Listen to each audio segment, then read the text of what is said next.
air kaya asam kita ini, di saat kita melakukan pelarutan logam,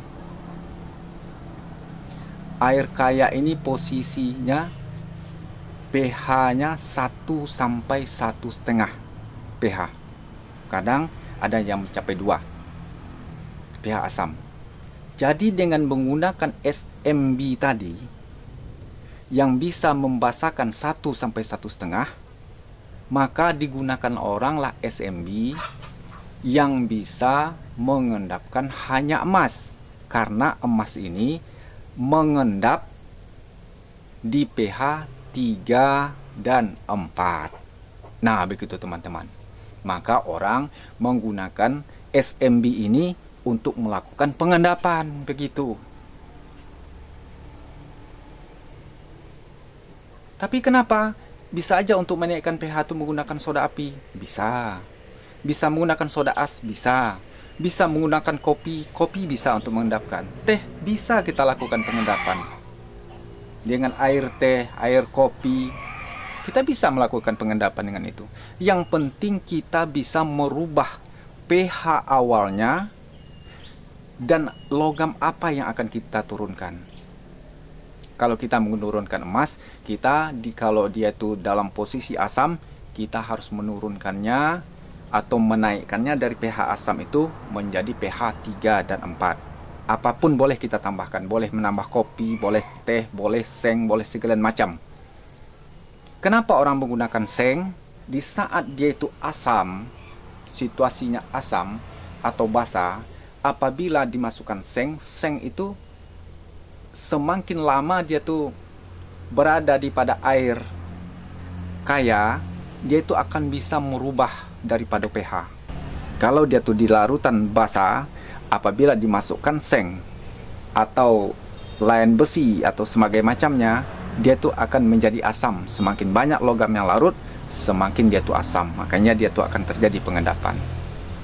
Begitu juga dengan sistem asam.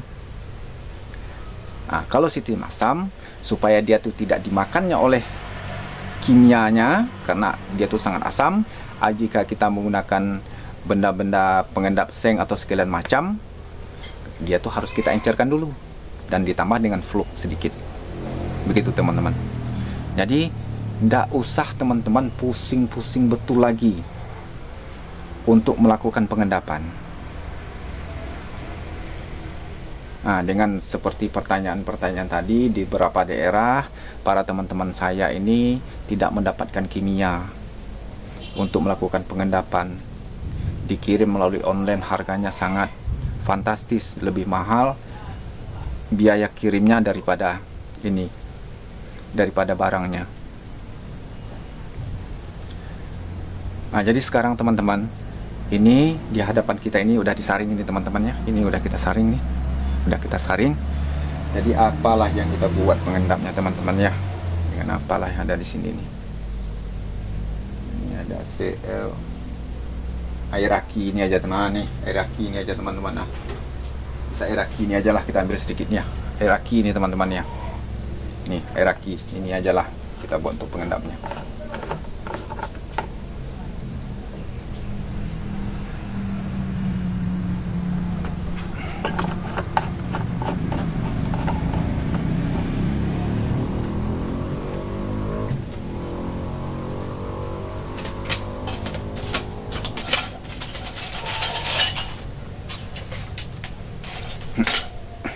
Nah, ini teman-teman ya.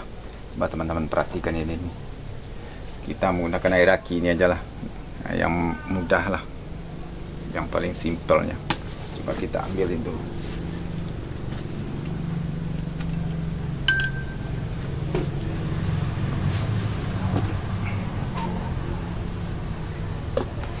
Nah, kalau seandainya teman-teman di sana misalnya ada pijar, kalau sebagusnya kasih pijar sedikit dulu teman-teman, atau teman kasih garam sebelum kita kasih. Oh, ini air aki nih. Nah, ini aja kita contoh garam aja lah. Kasih garam dikit dulu.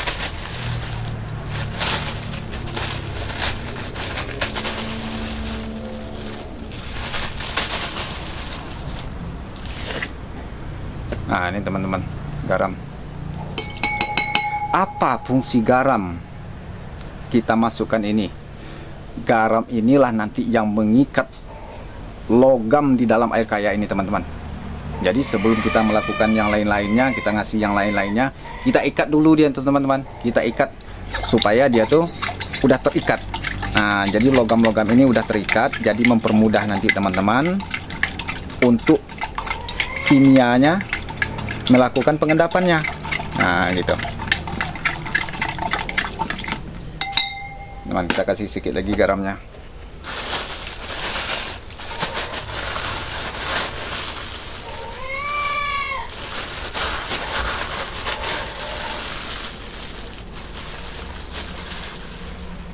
Nah, ini aja teman-teman ya, sedikit aja nih.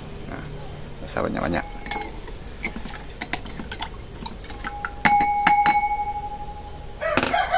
Nah, kita aduk lagi teman-teman. Jadi tidak usah pusing-pusing lagi teman-teman membuat pengendap. Tapi dari berbagai macam pengendapnya yang sudah ada saya buat videonya, boleh teman-teman pilih mana yang teman-teman suka. Jadi saya tidak bisa menentukannya ini yang paling simple dan ini yang paling praktis. Karena itu tergantung dengan teman-teman semua, apa yang akan teman-teman buat. Dari berbagai macam pengendap-pengendap yang saya buat, ada dari besi, ada dari SMB, ada dari garam, dan ini juga pakai ini aki-aki nih teman-teman, air aki aja.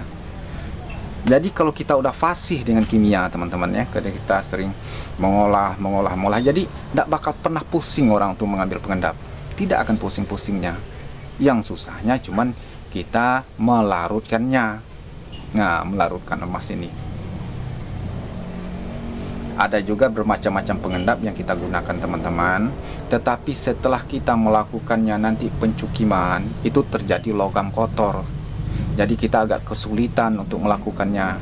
Nah, itu banyak logam-logam di saat kita melakukan pengendapan. Itu banyak cara-cara, berbagai macam cara. Tetapi di saat terjadi nanti kita melakukan pencukiman, setelah kita membulionnya itu juga kalau kita salah di dalam sistem pengendapannya, dia itu akan juga sedikit sulit menyatukan logam itu nanti pada kowi. Ada juga nanti setelah itu kita dapat bulionnya, kita dapatkan bulion kotor, kita lakukan lagi pencukiman itu bisa berkali-kali. Nah, gitu. Jadi yang saya buat ini nih, walaupun dia tuh bentuknya simple, tetapi nanti itu akan mendapatkan logam bersih. Insya Allah itu tuh mempermudah teman-teman semua untuk melakukannya. Nah, baiklah teman-teman ya, panjang betul mukadimahnya, tapi supaya teman-teman lebih paham. Nah, ini coba kita kasih ini sedikit teman-teman ya.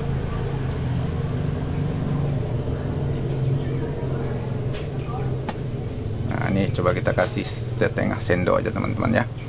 Kalau dapat dikasih borak sedikit. Nah, kalau enggak apa-apa. Kalau ada borak sih kasih borak. Ini teman-teman. Nah, apa teman-teman sulitnya itu tuh? Pikirkan. Nah, itu logamnya teman-teman.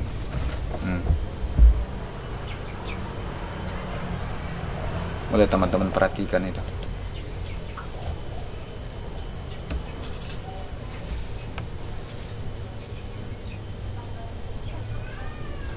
Nah, itu udah ada endapan teman-teman.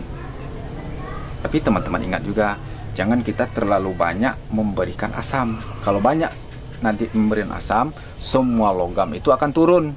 Mulai dari peraknya, tembaganya, semuanya turun. Tapi kalau kita hanya mengambil emas, kira-kira aja sedikit saja sampai ada perubahan. Nah, ini teman-temannya coba kita aduk. Ini kita aduk. Coba teman-teman perhatikan.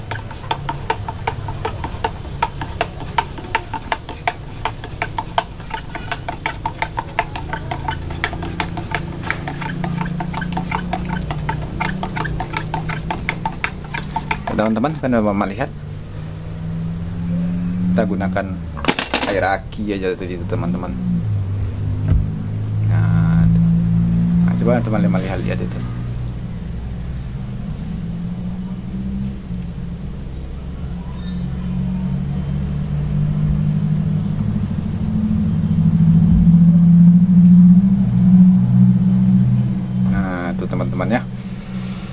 Kita tunggukan berapa saat ini.